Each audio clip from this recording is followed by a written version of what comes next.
నీవు గనక దేవుడికి మొదటి స్థానం ఇవ్వగలిగితే, దేవుడికి మొదటి స్థానం ఆరాధించగలిగితే, దేవుడికి మొదటి ప్రాధాన్యత ఇవ్వగలిగితే, నా దేవుడు నీ తొట్టిలో పిండి తక్కువ అవ్వకుండా, నీ పుట్టిలో అయిపోకుండా సమృద్ధితో నింపే దేవుడు. హల్లెలూయా, హల్లెలూయా. సరే, వాక్యంలోకి వెళ్దాము. మొట్టమొదటిగా మనము ఆశీర్వాదాలు పొందుకోవాలి అనుకుంటే మొట్టమొదటిగా మనము చేయవలసిన పని ఏంటంటే, ద్వితీయోపదేశకాండము 28వ అధ్యాయము ప్రారంభ వచనం చదువుకుందాం. ఫస్ట్ ఆఫ్ ఆల్, నువ్వు ఆశీర్వాదం పొందుకోవాలి అంటే నీవు చెయ్యవలసిన పని మొట్టమొదటిగా చదువుదాం. నువ్వు ఆశీర్వాదాలు పొందుకోవాలంటే నువ్వు చేయవలసిన పని ఏంటంట, నీవు నీ దేవుడని యెహోవా మాట శ్రద్ధగా వినాలి. మనం శ్రద్ధగా ఏమిటో తెలిసే పిల్లరా, మనకు ఉపయోగపడే విషయాలు ఏంటో. ఎవరైనా ఏదైనా మాట్లాడుతున్నప్పుడు ఆ మాటల వల్ల మనకు ఉపయోగం ఉందనుకోండి, మనకు లాభం కలుగుతుంది అనుకోండి పిల్లరా, ఒకవేళ పక్కన ఆయన ఉండు, సరే నువ్వు చెప్పు, నువ్వు ఉండు ఉండు అక్కడ మాట నాకు అవసరం, ఆ మాట అవసరం, ఉండు అంటాం. ఇంకా మైండ్ ఎక్కడ పెడతావా, ఏం చేస్తావు, ఫోకస్ అంతా ఆ మాటల మీద. అయితే ఇక్కడ బైబిల్ ఏం చెప్తుందంటే, అదే ఫోకస్ దేవుడి మీద ఉంచు, వాక్యం మీద ఉంచు అంటున్నాడు. హల్లెలూయా. మొదటిగా నువ్వు ఆశీర్వాదాలు పొందుకోవాలి అంటే మొట్టమొదటిగా నీకు ఉండవలసిన మొట్టమొదటి లక్షణం ఏంటంటే, దేవుడు వాక్యం మీద నువ్వు ఫోకస్ పెట్టాలి. ఎంతమంది ఇక్కడ ప్రతిరోజు క్రమం తప్పకుండా మేము రోజు వాక్యం చదువుతామండి, వాక్యం చదవకుండా రోజు పడుకోవడం వాళ్ళు ఎంతమంది ఉన్నారు? నిజంగా చేతులు పైకి. మరి అది ఇద్దరు ఉన్నారు, గట్టి కొడితే 50 మంది, అదిగో బయట ఒకరు చేయుతున్నారు, 3 4. మరి ఇక్కడ గమనించండి, నీకు ఆశీర్వాదాలు రావాలంటే ఎలా వస్తాయి? ఇక్కడ దేవుడు ఏం చెప్తాడు, నీ దేవుడని యెహోవా మాట శ్రద్ధగా వినాలి. వినాలంటే ముందు నువ్వు చదవాలిగా, ముందు నువ్వు చదవాలి కదా. నువ్వు వాక్యం చదవకుండా నీకు ఆశీర్వాదాలు రావాలి అంటే ఎలా వస్తాయి? ఎందుకంటే వాక్యము అనగానే మన యోహాను సువార్త 1వ అధ్యాయం 1-2 వచనాలకు వెళ్ళాలి. ఏంటి అక్కడ ఉంది? ఆది యందు వాక్యం ఉండేను, వాక్యము దేవుని యొద్ద ఉండేను, వాక్యము దేవుడే ఉండేను, ఆ వాక్యమే పిల్లరా వెలుగై ఉండెను, వెలుగు చీకటిలో ప్రకాశించెను, ఆయన లేకుండా ఏది కలగలేదు, ఆ వాక్యమే కృపా సత్య సంపూర్ణుడై శరీరధారిగా మన మధ్యన నివసించెను. హల్లెలూయా. ఆయన ఎవరంట? యేసు. ఇప్పుడు నువ్వు వాక్యం చదవడం అంటే ఎవరితో మాట్లాడుతున్నట్టు? దేవుడితో మాట్లాడుతున్నట్టు. వెనక ఒక సామెత ఉంది, 6 నెలలు సహవాసం చేస్తే 6 విరోధం. అంటే అర్థం ఏంటమ్మా? ఒక తాగుబోతుడితో, ఒక తాగుడు అలవాటు లేని వ్యక్తి 6 నెలలు సహవాసం చేసాడు అనుకోండి, 7వ నెలలో అప్పుడు దాకా వద్దన్నవాడు ఆడినప్పుడు పెట్టి ఎక్కువ వేస్తాడు. ఎందుకు? సహవాసం అలాంటిది. ఒక 6 నెలలు ప్యాకెట్ ఆడేవాడితో వీడు కూడా వెళ్ళి ఆడ ఎలా ఆడుతున్నాడో చూసాడు అనుకోండి, 7వ నెలలో ఆడ ఒకటే వేస్తాడు, వీడు 2 టక్కులు వేస్తాడు. కారణం ఏంటి చెప్పాలి? కారణం ఏంటి? సహవాసం. మరి ఇక్కడ ఈ రోజు ప్రభువుని నమ్ముకుని కొన్ని నెలలు, కొన్ని సంవత్సరాలు అవుతున్నా ఇంకా నీలో రూపాంతరం రావట్లేదంటే కారణం ఏంటంటే నువ్వు ప్రభువులా మారడానికి అవుతలేదు, ఇష్టపడటం లేదు. ఎలా ఉంది నీ ప్రార్థన జీవితం? ఎలా ఉంది? నీ దేవుడని యెహోవా మాట ఎలా ఏమంటాడు? ఇక్కడ శ్రద్ధగా వినాలి. నేను పంటలు మోయమంటలేదు, నేను కొండలు ఎక్కమంటలేదు, నిన్నేవి చేయమంటలేదు. ఏం చేయాలంటే వాక్యం శ్రద్ధగా వినాలి. వినాలంటే ముందు ఏం చేయాలి? చదవాలి. నువ్వు చదవకుండా వినగలవా? చెప్పాలి. పాస్టర్ గారు మేము చదువుకోలేదండి అంటే మీరందరూ కొంచెం ఈ మొబైల్లో ఆడియో బైబిల్ పెట్టేట్టు, ఆడియో బైబిల్. అది మీకు రాకపోతే మీ పిల్లల్లో, లేదంటే మీకు మొబైల్ తెలిసిన దగ్గరికి వెళ్ళి ఎలాగా ఆపరేట్ చేయాలో అడిగితే చెప్తారా లేదా? చెప్తారు. కాబట్టి మనసు ఉంటే ఏముంటది? మనకి మార్గం ఉంటుంది. మనం ప్రయత్నించుందా? మనం ఏం చేయగలరా? ప్రయత్నం చేయం. హల్లెలూయా. ఇక్కడ దేవుడు ఈ దేవుడని యెహోవా మాట ఎలా వినాలంట? నువ్వు ఆశీర్వాదాలు పొందుకోవాలనుకుంటున్నావా? నువ్వు దీవెనలు పొందుకోవాలనుకుంటున్నావా? నీ పూజలందరికంటే నువ్వు ఎత్తైన స్థానానికి వెళ్ళాలనుకుంటే నీవు చేయవలసిన పని ఏంటమ్మా? మొట్టమొదటిగా ఏం చేయాలంట? వాక్యం శ్రద్ధగా వినాలి, ఆయన మాటలు శ్రద్ధగా వినాలి మొదటిగా. రెండోది ఏంటంట?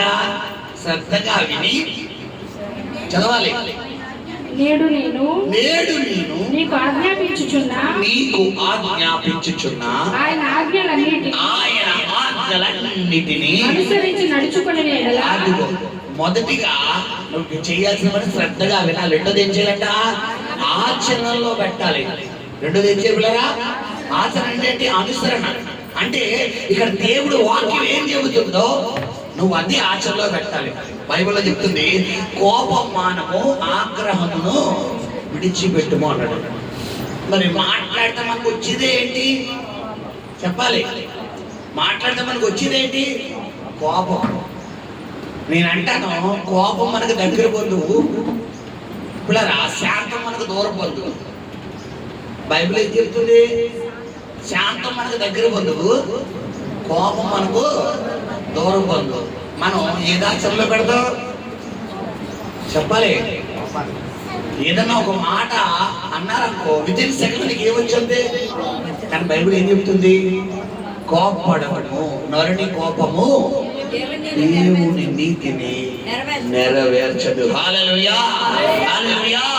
నీ జీవితంలో నువ్వు ఆశీర్వాదాలు పొందుకోవాలి, నువ్వు దీవెన పొందుకోవాలి, నువ్వు దేవుడి కార్యాలు పొందుకోవాలంటే నీవు చెయ్యవలసిన పని ఏంటంటే ఏం చేయాలమ్మా? దేవుడి మాట ఎలా వినాలంట? వినాలి. వాటి ఆజ్ఞల అనుసరణలో ఉండాలి. ఏంటి ఆజ్ఞలు అంటే? కొన్ని ఆజ్ఞలు ఉన్నాయి.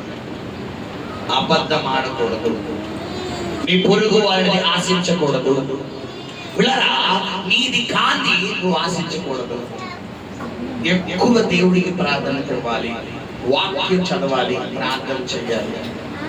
నీవు చెయ్యవలసిన పనులు నీవు చెయ్యకుండా నీకు ఆశీర్వాదం రావాలి అంటే, నీకు ఆశీర్వాదం వస్తుందంటే హల్లెలూయా. ఇక్కడ మనం చూసుకుంటే మొదటిగా చెప్తున్న మాట ఏంటంటే, నీ దేవుడిని యెహోవా మాట శ్రద్ధగా వినాలి. రెండోది ఏం చేయాలంట? ఆ ఆజ్ఞలను అనుసరించాలి. అనుసరించి నడుచుకొని ఎడాల అంటే ఏంటర్థం? ఇక్కడ క్వశ్చన్ మార్క్. నడుచుకుని ఎడాలంటే ఏంటమ్మా అర్థం చెప్పాలి? నడుచుకుని ఎడల మీకు ఒక పోటీ పెట్టి, ఇప్పుడు ఇక్కడ నుంచి పైకి మేడ మీదకి కిందకి 1 minute లో ఎవరైనా వస్తారో అలాగే ఫోన్ ఇస్తానని అనుకోండి. మామూలుగా 1 నిమిషంలో పైకి రాగలమా చెప్పాలి? 60 సెకండ్లో 3 అంతస్తులు. ఇది సెకండ్ తర్వాత ఆ పైన కూడా ఉంది ఎంటీ బిల్డింగ్. ఆ పైకి వెళ్ళి ఆ పైన ఒక ఫ్లాగ్, ఒక జెండా పెట్టారు. అది పెట్టి కిందకి తీసుకుని 1 minute లో వచ్చారంటారు. 30,000 రూపాయలు ఫోన్ ఇచ్చేస్తారంట. ఎంతమంది పోటీలో పాల్గొంటారు? నిజంగా చేతులు పైకెత్తానమ్మా చెప్పాలి. 1 minute లో వెళ్ళాలా? ఏమవుతుంది? మామూలుగా అయితే 5 నిమిషాల కన్నా లేదా 3 నిమిషాలు వెళ్తాం. ఇప్పుడు ఒక్కసారి ఒక్కొక్క మెట్టు 3 మెట్లు చొప్పున ఎలా అడిగేసి 5 మెట్లు చొప్పున ఎలా ఎక్కి ఇలా దూకి ఇలా ఎక్కితే కనుక 1 నిమిషంలో ఏమొచ్చేది? 30,000 రూపాయలు ఫోన్. నేను ఎలాగైనా సాధించేస్తానని చెప్పి ముందే ఏమేసేద్దాం? మన నుంచి మెట్లు స్కాన్ చేస్తాం. ఇక్కడ నుంచి ఇలా దూకాలి, అక్కడ నుంచి అలా దూకాలి, ఇక్కడ నుంచి ఇలా ఎక్కాలి. 30,000 రూపాయలు ఫోన్కి వస్తాం. మరి ఇక్కడ దేవుడు ఈ పూజలందరికంటే ఎత్తిస్తానంటాడు. మనం ఏం చెయ్యాలి చెప్పాలి? 30,000 ఫోన్ పెట్టరా? పూజల కంటే గంట పెట్టరా? చెప్పాలమ్మా. పూజనుల కంటే నేను హెచ్చిస్తానన్నప్పుడు నీవు చేయవలసిన పని ఏంటంటే ఆయన ఆజ్ఞలు అనుసరించాలి. వాక్యానుసారమైన జీవితం ఉండాలి. క్రైస్తవ సంఘమా, నేటి దినాన పైకి మాత్రమే పెదాలతో దేవుని స్తుతించేవాడిగా నీ భక్తి ఉంది కాబట్టి నీ జీవితంలో నువ్వేం చూడలేకపోతున్నావు? ఆశీర్వాదం చూడలేకపోతున్నావు. గమనించండి, ఎలా ఉంది నీ ప్రార్థన జీవితం? నీ దేవుడనే యెహోవా మాట శ్రద్ధగా వినాలి. ఈరోజు ఎంతమందికి ఆశీర్వాదాలు కావాలి అంటే, ఎంతమంది ఫైనాన్షియల్ ప్రాబ్లమ్స్ ఉన్నారంటే దాదాపు 80% అందరూ చేతులు పైకెత్తారు. 80%. మరి అదే 80% కనుక ఈ వాక్యానికి అనుగుణమైన జీవితం నువ్వు జీవించడానికి ఎంతమంది జీవిస్తారంటే రివర్స్ అయిపోతుంది స్థితి. 80 డౌన్ అవుతుంది, 20 లిగిస్తుంది. అంటే ఏం చెయ్యం మనం? వాక్యానికి అనుకూలమైన జీవితం మనం జీవించాలి. కారణం ఏంటంటే సాతానుడు ఏం చేస్తాడంటే మన వల్ల ఎక్కడవుతుంది పాస్టర్ గారు, అబద్ధం ఆడద్దు అంటారు, మనం చేసే పనులు అబద్ధం ఆడక తప్పదు, ఆ పొరుగు వాళ్ళు నాశిస్తుంది అంటారు, నాకు ఆసక్తే లేదు కానీ నాశిస్తే వచ్చిందండి అంటారు, కోపడకూడదు అంటారు. మరి ఉపకారం అంటున్నాం కదా పాస్టర్ గారు, ఆ మాత్రం కోపం రాదా అండి అంటారు. ఇప్పుడు నీ మట్టుకు నువ్వే కారణాలన్నీ పెట్టేసుకుంటే బైబిల్ ఎందుకు చెప్పాలి? నరుని కోపము దేవుని నీతిని నెరవేర్చదు. ఎంతమంది ఇక్కడ కోపంతో ఉన్నారు? మీ గంటలో నేను చెప్పాను కోపం అనే సబ్జెక్ట్ గురించి డెప్త్ స్టోరీ తీసుకెళ్ళాడు. పిల్లరా, కయ్యను ఈ యొక్క హేబేలు చెప్పక ముందు అతని మీద ఏం పెట్టాడంట? అసూయ పడ్డాడు. కారణం ఏంటి? హేబేలు అర్పణ ఎవరు అంగీకరించారు చెప్పాలి? దేవుడు అంగీకరించాడు. కయ్యను అర్పణ ఎవరు తృణీకరించారు? ఇప్పుడు కయ్యను ఒకవేళ కాదుకూడదంటే ఎవరి మీద కోపగించాలి చెప్పాలి? దేవుడి మీద కోపగించాలి. లేదా దేవుడిని అడగాలి, నా అర్పణ ఎందుకు అంగీకరించలేదు? కానీ దేవుడిని అడిగాడా? ఏం చేస్తున్నాడు? హేబేలు చెప్పారు. కారణం ఏంటి? అసూయ. అంటే ఆడిదే ఎందుకు తీసుకోవాలి, నాది ఎందుకు రిజెక్ట్ చేయాలి? ఈ రోజు నీ పొరుగు వాడిని దేవుడు ఆశీర్వదిస్తున్నాడంటే నీవు చెయ్యవలసిన పని ఏంటంటే, ప్రభువా నా సహోదరుని ఆశీర్వదించావు, నీకు స్తుతి కలుగునుగా. కాను నీలో హేబేలాత్మ పనిచేస్తాడు. ఒకవేళ నీ పొరుగువాడు ఆశీర్వాదాలు పొందుకుంటుంటే, నీ పొరుగువాడు దీవెనలు పొందుకుంటుంటే, అదిగో ఆడు చూడు నిన్నగాక మొన్న వచ్చాడు, భలే ఆశీర్వదించబడిపోయాడు. నిన్నగాక మొన్న వచ్చాడు, భలే దీవించబడిపోయాడు. ఇదిగో మనమే ఇన్ని సంవత్సరాలు అయితే ఇంకా ఇలాగే ఉన్నామంటే నీలో కయ్యనాత్మ పనిచేస్తాడు. కారణం ఏంటంటే నీవు వాక్యానికి అనుగుణమైన జీవితం నువ్వేం చేయట్లేదమ్మా జీవించడం. అది ఎలా ఉంది నీ ప్రార్థనా జీవితం? బైబిల్లో ఉంది, ప్రభువా ప్రభువా అని పిలిచేవారు పరలోకం చేరరు. ప్రభు చిత్తం అంటే ఏంటి? ప్రభు చిత్తం అంటే ఏంటి? ప్రార్థన చేయడం, వాక్యం చదవడం, వాక్యానుసారమైన జీవితం జీవించడం. ఈరోజు ఎలా ఉంది నీ ఆత్మీయ జీవితం? వాక్యానికి అనుగుణమైన జీవితం జీవిస్తున్నావా? వాక్యానికి విరోధమైన జీవితం జీవిస్తున్నావా?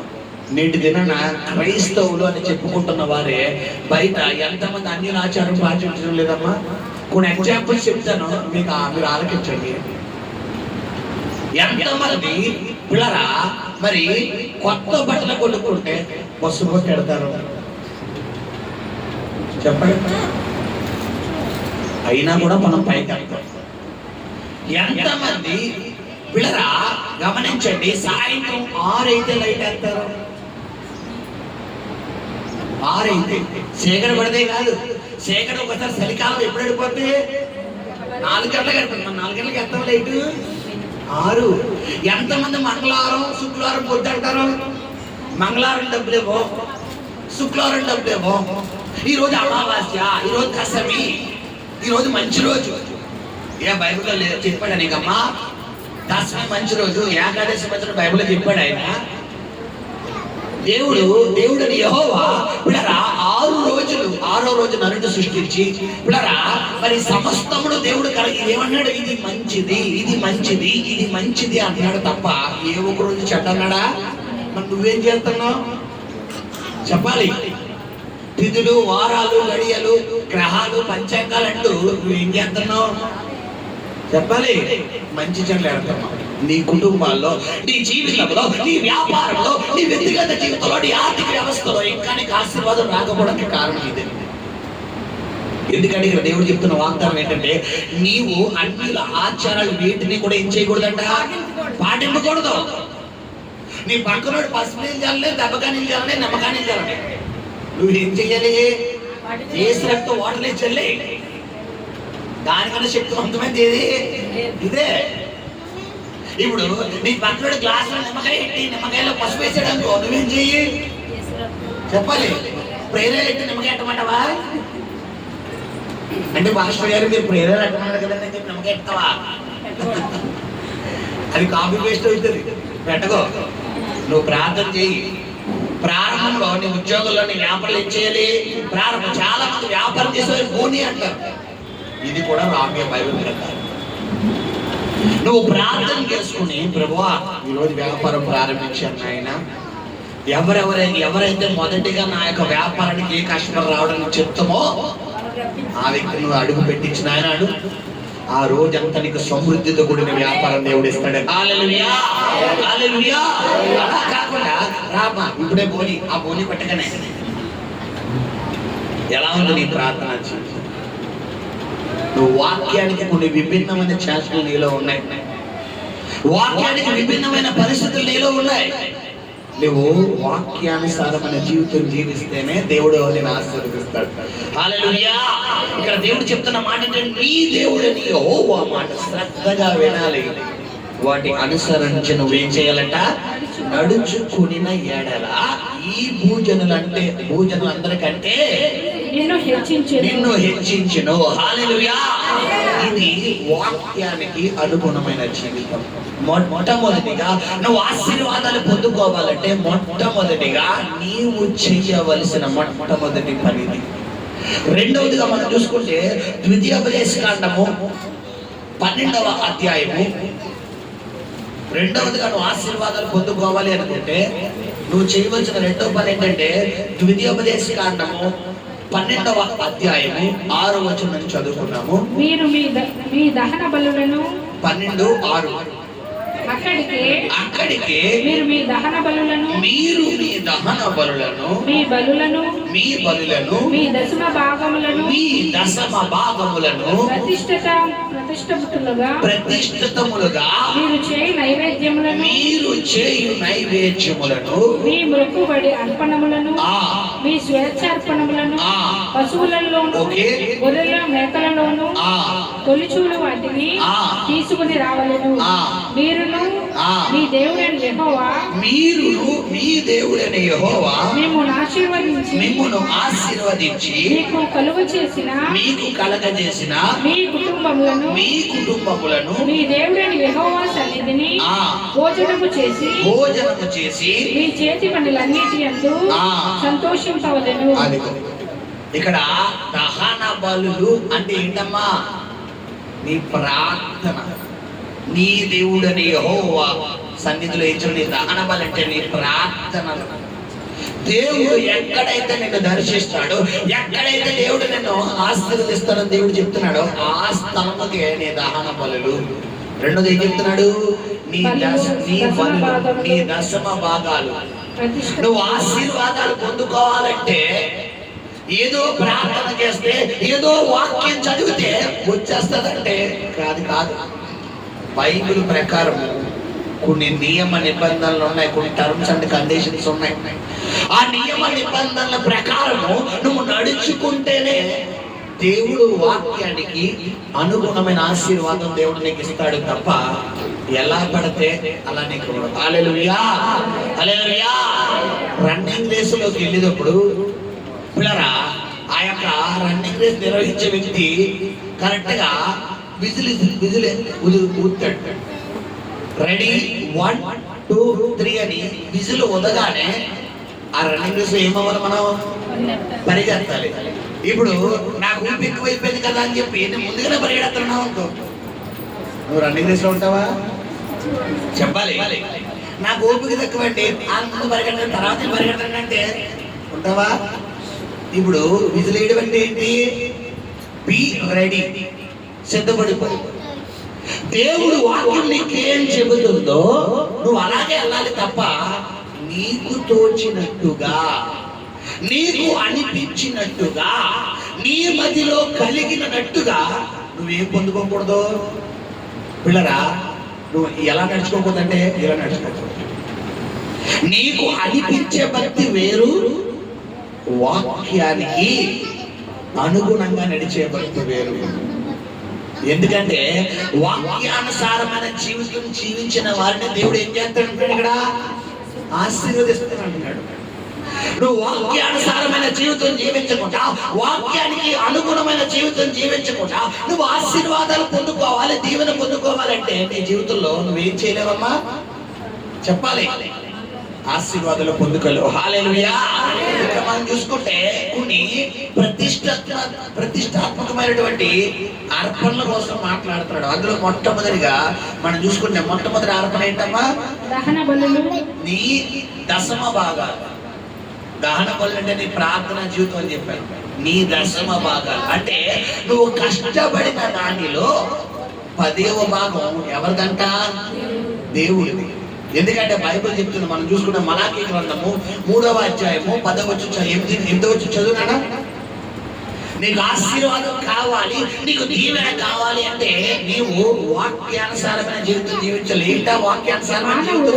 మానవుడు దేవుడి యొక్క దొంగిలునా అయితే మీరు నా యొక్క దొంగిలితిరి. దేని విషయంలో మేము నీ యొక్క దొంగిలితమని మీరు అందరూ 10వ భాగము. ఏంటమ్మా? 10వ భాగము ప్రతిష్ఠిత అర్పణలను, అదిగో ప్రతిష్ఠిత అర్పణలను అదిగో.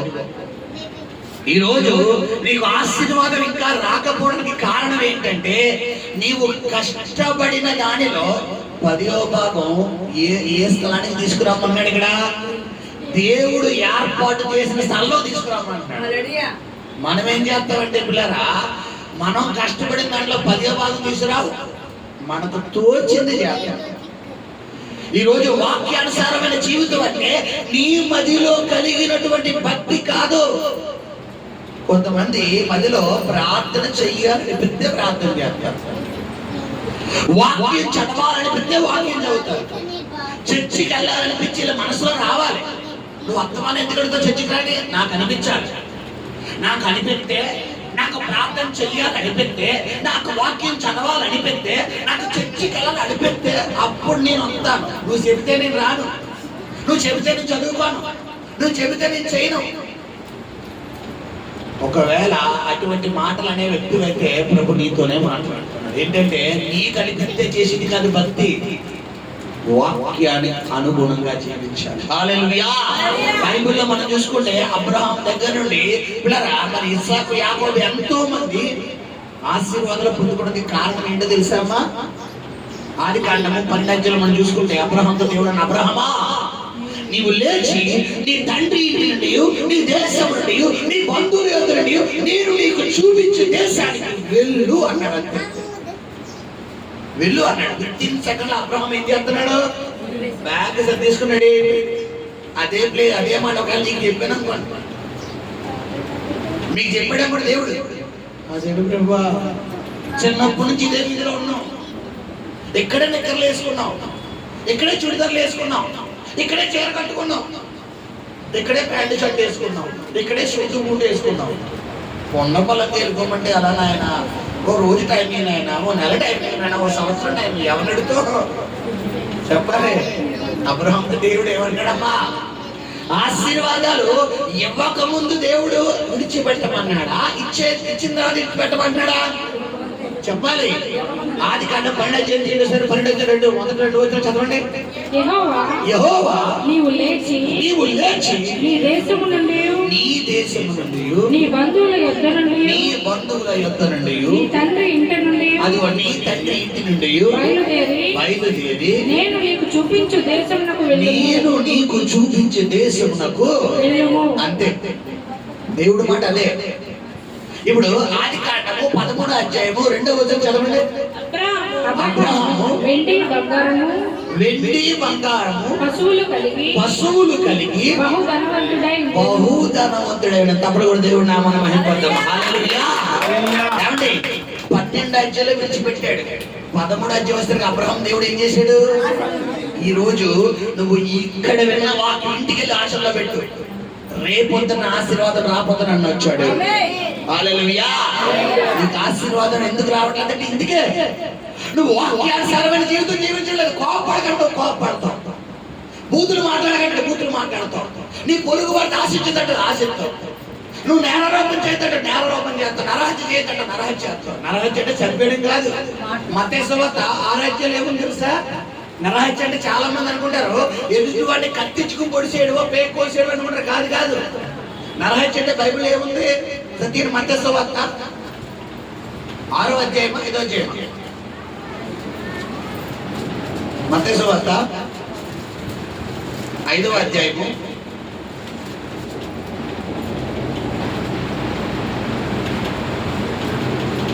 రైట్ చూడండి 5:21 చూడండి. నరహత్య చేయవద్దు, నరహత్య చేయువాడు విమర్శకు లోనగునని పూర్వీకులతో చెప్పబడిన మాట ఓకే మీరు విన్నారు కదా. నేను మీతో చెప్పినదేమనగా, అదిగో నేను మీతో చెప్పినదేమనగా తన సహోదరుని మీద కోపపడు ప్రతివాడు విమర్శకు లోనగును, తన సహోదరుని చూచి వ్యర్థుడా అని చెప్పువాడు మహాసభకు లోనగును, ద్రోహి అని చెప్పువాడు నరకాగ్నికి లోనగును. ఇప్పుడు నరహత్య కన్నా చాలా మంది అనుకుంటారు నేను ఎదుటి చంపలేదండి అంటారు. నువ్వు చంపక్కర్లేదు. నీ సహోదరుడిని వ్యర్థుడా, వ్యర్థుడంటే నువ్వు పనికిమాలోడివి, నువ్వు ఎందుకు పని చేయవు, నువ్వు శుద్ధ దండగా అని నీ సహోదరుని అన్నావా నేను తీసుకెళ్ళి నడవలేదు అంటాడు దేవుడు. నువ్వు వేస్ట్ గాడివి, నువ్వు వేస్ట్ అన్నావా బైబిల్ ఏం చెప్తుంది? నిన్ను తీసుకెళ్ళి నడవలేదు అక్కడ ముందు నీ సహోదరుని కాదు. ఎందుకు? నువ్వు ఎదుటోడికి తీర్పు తీర్చకూడదు. తీర్పు తీర్చకూడదు. అప్పుడు మీరు తీర్పు తీర్చకూడదు. నీ సహోదరుడు ఒకవేళ వ్యర్థుడే నువ్వేం చెయ్యాలి? ప్రార్థన చేయి. నువ్వెవరు అనడానికి? బైబిల్ ఏం చెప్తుంది? నీ నోటిని కాచుకో అంటున్నాడు. నీ నోటిని కాచుకోకుండా నా ఇష్టం, నా నోరు నేను చెప్పిన తినాలంటే నీ దగ్గర పెడతాడు దేవుడు. బలి అర్పించుట కంటే మాట వినుట శ్రేష్టం. ఎలా ఉంది నీ ప్రార్థన జీవితం? నీకు నచ్చినట్టుగా నడుచుకుంటే కాదమ్మా, వాక్యానికి నచ్చినట్టుగా జీవించినప్పుడు నీకు ఆశీర్వాదాలు వస్తాయి. ఇక్కడ ఏం చెప్తున్నారంటే మనం దేవుడు పిల్లరా మనకి 3:8 మానవుడు అంట నా యొక్క దొంగలిద్దరు అంటున్నారు. ఇప్పుడు మానవుడు అన్నట్టు ప్రభువా నీ దగ్గర ఎలా దొంగతనం చేయగలవు నాయన? నువ్వు సృష్టికర్తవు కదా, నువ్వు సృష్టించిన దేవుడు కదా, నీ దగ్గర నేను దొంగతనం చేయడం అంటే ఆగండి. మీరు ఎలా దొంగతనం చేస్తున్నారు తెలుసా? నాకు రావాల్సిన 10వ భాగమును మీరు నా యొద్దకు రానివ్వకుండా, నాకు రావాల్సిన ప్రతిష్ఠిత అర్పణలు అంటే కొంతమంది కొన్ని కార్యాల కొరకు ప్రభు సన్నిధిలో మొక్కుకుంటారు. ప్రభువా ఈ కార్యం జరిగితే నీకు ఇది ఇస్తాను నాయన, ఈ కార్యం జరిగితే నీకు ఇది చేస్తాను నాయన, ఈ కార్యం జరిగితే నీకు అలా ఇస్తాను నాయన కొంతమంది మొక్కుబడి చేసుకుంటారు. ఈ మొక్కుబడులు ప్రతిష్ఠిత అర్పణలు. వన్స్ ఆ కార్యం జరిగిన తర్వాత ఇంకా వీళ్ళు మర్చిపోతారు. ఇప్పుడు బైబిల్ ఏం చెప్తుంది? నువ్వు అలాంటిది ఏమన్నా నీ జీవితంలో చేసుకుని మర్చిపోతే ఈ రోజు నువ్వు లోపడి నీకు అందుకే ఆశీర్వాదం రావడం, నీకు అందుకే దీవెన రావడం. నువ్వు ఇంకా అదే ప్రాబ్లమ్స్ లో అదే ఇబ్బందులు ఉండిపోవడానికి కారణం ఏంటంటే నువ్వు మొక్కుకున్న మొక్కుబడి ఆగిపోయింది. ఇది సాధారణంగా హైందవులు ఎక్కువ పాటిస్తారు, అన్యులు ఎక్కువ. వాళ్ళు వాటికి సంబంధించిన దేవతలు దేవుడి దగ్గర కొన్ని మొక్కుబడులు చేసుకుంటారు. ఆ మొక్కుబడి తీర్చకపోతే వారి కోపం. ఎగ్జాక్ట్లీ బైబిల్ కూడా అంతే. ఈ మొక్కుబడి బైబిల్ చెప్తే ప్రసంగి గ్రంథం 5వ అధ్యాయం తీరానా? ప్రసంగిలో 5వ అధ్యాయం ఉంది. ప్రసంగి 5 ప్రారంభం 5 నీవు దేవుని మందిరమునకు పోవునప్పుడు 4 చదువునా? నీవు దేవునికి మొక్కుబడి చేసుకునే ఎడల దానిని చెల్లించుటకు ఆలస్యము చెయ్యకము. ఏటమ్మా? బుద్ధిహీనుల యందు ఆయనకు ఇష్టము లేదు. అదిగో నీవు మొక్కుకొనిన దానిని చెల్లించుము. నీవు మొక్కుకొని చెల్లింపకుండుట కంటే అదిగో. కొంతమందికి కొన్ని సమస్యల పేక లోతుల్లోకి అయిపోయిన తర్వాత మొక్కుబడి చేసుకుంటారు. ప్రభువా నాకు ఈ కార్యం జరిగిపోతే నేను బాప్తీసం తీసుకుంటాను, నాకు ఈ రోగం తగ్గిపోతే నేను బాప్తీసం తీసుకుంటాను, ప్రభువా నాకు ఈ సమస్యలో నేను బయటకు వచ్చేస్తే నీకు అది ఇస్తాను, నీకు ఇది ఇస్తాను, ఇక జీవితాంతం నేను దాని మీద చెయ్యి. నన్ను ఈ సమస్యలో వచ్చి నువ్వు బయటికి లాగితే నేను మందు బాటలు పట్టుకోను, నేను ఇంకా పాపంలోకి వెళ్ళను, ఈ లోకంలోకి వెళ్ళను, ఈ వ్యసనాల్లోకి వెళ్ళను అంటావు. వంచు దేవుడు నిన్ను గట్టెక్కిస్తాడు చూడు, మళ్ళా యథా రాజా కదా ప్రభు. ఎలా అయితే నీకు ఆశీర్వాదం రాకపోవడం కారణం ఇదే. కుక్కంట, నేను చెప్పే మాట చెప్తే మీకు వికారంగా ఉండదు. కుక్కంట ఏం చేస్తుంది పిల్లరా? వాంతు చేసుకుని చెబితేనే ఎలా ఉంది, చిరాగ్గా ఉంది, అదే తింటానంట. నువ్వు ఏదైతే దేవుడి సన్నిధిలో ఇక్కడ నేను ఆ పాపంలోకి వెళ్ళనయ్యా, ఆ వ్యసనాల్లోకి వెళ్ళనయ్యా, ఆ లోకంలోకి వెళ్ళనయ్యా, నీకు ఆయాసకరమైన జీవితం నేను జీవించనయ్యా అని ఎప్పుడైతే లోపడుతున్నావో అప్పుడే నీ ఆశీర్వాదానికి నువ్వు తొలిపెట్టేసినావు. నువ్వు అలా కాకుండా ఈ సమస్య నుంచి ముందు గట్టెక్కాలంటే నువ్వు వడంబడితో కూడిన ప్రార్థన చేస్తున్నావు. ఆ వడంబడితో కూడిన ప్రార్థన దేవుడు ఆలకిస్తాడు. ఆలకించి దేవుడు గట్టెక్కించేస్తాడు. గట్టెక్కించేసిన తర్వాత మళ్ళీ ఏం చేస్తావు? ఒక్కసారి లోతు బారిలో ఏం చేస్తావమ్మా? వెనక్కి తిరిగి చూడటం. కారణం అది. ఏమైంది లోతు బారి వెనక్కి తిరిగి చూడటం వల్ల? ఈ రోజు నువ్వు ఇంకా శాపముగా ఉండిపోవడం కారణం అదే. ఆ విడిచిపెట్టిన వ్యసనాలు, ఆ విడిచిపెట్టిన అలవాట్లు, ఆ విడిచిపెట్టిన ఆచారాలు, ఆ విడిచిపెట్టిన సాంప్రదాయాలు ఇంకా వెనక్కి తిరిగి చూస్తున్నావు. తుమ్మితే తప్పు, తగ్గితే తప్పు, గడపెక్కితే తప్పు. కొంతమంది గడపెక్కిగా మాట్లాడమ్మా. ఏం గడప సెక్కే కదా అది? ఏమైంది నీకు? ఏమైంది? గడప తుమ్మితే నీళ్ళు ఇస్తున్నా. ఐదో సహోదరులు పాటించారన్నది అర్థం ఉంది. వాళ్ళకి పట్టింపులు, మనకే బైబిల్లో ఉందా? కొంతమంది వెళ్ళే ముందు తుమ్మకూడదు అంటే తుమ్మొద్దని ముక్కు పూసుకో, చచ్చూరుకోండి. తుమ్మనే ఏమైనా చెప్పొస్తుందా? అన్నా చెప్పాలి, చెప్పొస్తుందా? వెళ్ళే ముందు తుమ్ముతావేంట్రా? కొంతమంది పొద్దున్న లేచి లెక్కనే కుక్కనే పిల్లి చూసారనుకో, అయిపోయింది ఈ రోజు నా మొహం. కొంతమంది ఇంకా చేస్తారు, ఎలా చూసుకుంటారు? ఏంటి పొద్దున్న చూసినా సాయంత్రం చూసిన చేతిలో గీతలు ఇయ్యే. నాకు పొద్దున 3 ఉన్నాయి గీతలు, రేపు పొద్దున్న చెప్తే 6 ఎలా ఉంది నీ ప్రార్థన జీవితం? దేవుడి పట్టాలు కూడా చూడకూడదు. ఎందుకంటే దేవుడు ఇప్పుడు మనం చూస్తున్న ఆ ఫోటోలు కాదు, ఆ ఫోటోలో ఉన్న దేవుడు కాదు. దేవుడు ఏమైనాడు? వాక్యం. నువ్వు పొద్దున్న లేచి లెక్కనే వాక్యం చదువు. ఫోటోలు కూడా చూడకూడదు. చాలా మంది తల్లిదండ్రులు పిల్లలు మహాజ్యోతులు పొద్దున్న లేచి లెక్కనే ఆ పిల్లలు వాట్సాప్ లో డీపీలు పెట్టుకుంటారు, లేదంటే ఆ ఫోన్లో డీపీలు, ఆ ఫోన్లో స్క్రీన్ పెట్టుకుంటారు. లేచి నా కొడుకు నా కూతురు ఇలా పెట్టుకుంటారు. నీ భార్య కాదు, నీ భర్త కాదు, నీ బిడ్డలు కాదు, ఏ మనుషులకి అది కాదు. ఎవరు చూడాలి? దేవుని చూడు. పొద్దున్న లేచి లెక్క నీ ముఖం అంతా దేవుడికి కనబడాలి. నువ్వు ఉదయం లేచి లెక్క నీ కంఠస్వరం ఎవరికి కనపడాలంట? దేవుడికి కనపడాలి. ప్రభువా ఈ రోజు నువ్వు లెగడమే. నేను నిద్ర మంచి నా భార్య ఆలోచించదు. ఒకసారి నాకు ఒకసారి కోవిడ్ ఆరాధన ఉన్నప్పుడు వేగ మెలుగు రాదు. ఎలా అంటది? నేను లెగడమే స్తోత్రం స్తోత్రం స్తోత్రం స్తోత్రం. ఇలాగే ఇంకా తన మొహం కూడా చూడండి. నేను స్తోత్రం స్తోత్రం స్తోత్రం కళ్ళు మూసే ప్రార్థన చేస్తాను. ప్రార్థన అంతా అయిపోయిన తర్వాత ప్రభు యేసుక్రీస్తు చెప్పేసిన తర్వాత 91 క్రితం చెప్తాను. 91 క్రితం అయిపోయిన తర్వాత అప్పుడు నా భార్య నెత్తి మీద, నా పిల్ల నెత్తి మీద చేసి ప్రార్థన చేసి అప్పుడు కళ్ళు తిరుగుతారు. అది అలా అయితే ఆ రోజంతా నీకు ఎలా ఉంటది? హ్యాపీగా ఉంటుంది. అలా కొంతమంది లెగ్స్ లెక్కనే ఏం దర్శనం చేసుకుంటే వాసన. కొంతమంది నిద్ర లెగ్స్ లెక్కనే ఏంటి డైరెక్ట్ గా వాసన పరిగెడతారు. లెగ్స్ లెక్క కొంతమంది చీపురు మొహం చూస్తారు, చీపురి. కొంతమంది వంటగా చూస్తారు, అక్కలు అమ్మలు ఆ చెప్పులు నాటి తినేసి పాసిపోయి చెప్పులు ఉన్నాయి కదా, ఆ చెప్పుల మొహాలు చూస్తారు వాళ్ళు. ఇలాగనే ఎలా అనుకుంటుంది. కొంతమంది వంటలు. ఎలా ఉంది నీ ప్రార్థన జీవితం? నువ్వు దేవుడికి మొదటి స్థానం ఇస్తేనే దేవుడు నేను తలగా ఉంచుతాడు. హల్లెలూయా. ఈ రోజు నువ్వు ఇంకా ఆశీర్వాదాలు పొందుకోవట్లేదంటే కారణం ఏంటంటే నువ్వు కొన్ని ఒడంబడికలు చేసుకున్నావు, కొన్ని మొక్కుబడులు చేసుకున్నావు. మర్చిపోయే ఒకసారి జ్ఞాపకం చేసుకో. ఒకప్పుడు దేవుడి దగ్గర నువ్వు ఏ ఒడంబడిక చేసుకున్నావు? బాప్తిసం తీసుకునే ముందు నువ్వు చేసుకున్నావా దేవుడి దగ్గర? ప్రభువా నేను రక్షణ పొందుతున్నాను, ఇక నేను ఆ మార్గంలోకి వెళ్ళను. ఏం మర్చిపోయావా? ఇక నేను అలా ఉండనయ్యా మర్చిపోయావా? నేను ఆ తప్పు చేయనున్నావు కదా, మరి ఇప్పుడు ఎందుకు అది రిపీట్ చేస్తున్నావు? ఇంకా నీకు ఆశీర్వాదం రాకపోవడం కారణం అదే. బాప్తిసం అంటే ఏంటమ్మా? ఒకసారి పిల్లరా నువ్వు నీటిలో అంటే ఏంటి? పాత జీవితంలో ఎందుకు ముంచుతాం మేము నీటిలోని? సరదాగా ఎందుకు ముంచుతా చెప్పాలి.